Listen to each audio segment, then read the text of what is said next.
ধরেন আপনার একটা মেয়ে আছে,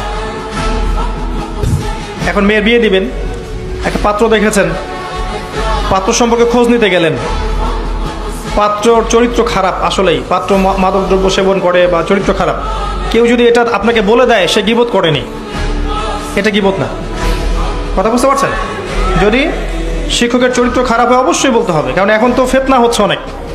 কোনো কোনো ক্ষেত্রে অনেক মেয়ে যারা ছাত্রী আছে অনেক সময় শিক্ষকদের কর্তৃক হ্যারাসের শিকার হচ্ছে, রেপ হচ্ছে।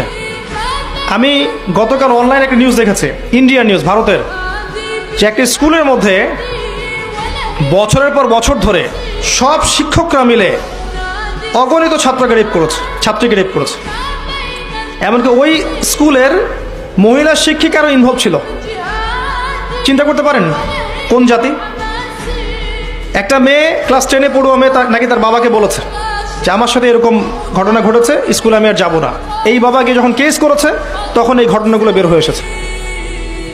এই ঘটনাগুলো ঘটছে না এখন স্কুলে, কলেজে, বিশ্ববিদ্যালয়ে হচ্ছে না?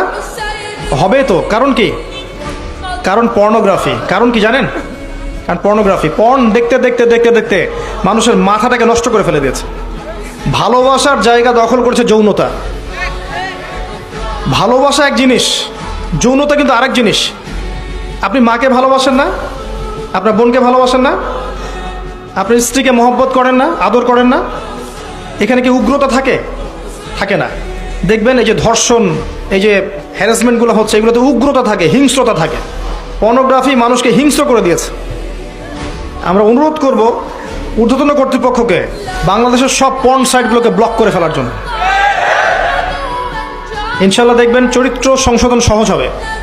পর্ন দেখছে, নামাজ পড়ছে না, পর্দা করছে না, আর অন্য গান দেখছে, অশ্লীল মুভি দেখছে, কিভাবে ভালো মানুষ থাকবে একটা মানুষ?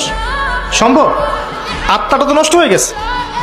তো এরকম খারাপ চরিত্র থাকলে আপনি অবশ্যই সতর্ক করবেন, এটাতে গীবত হবে না ইনশাল্লাহ।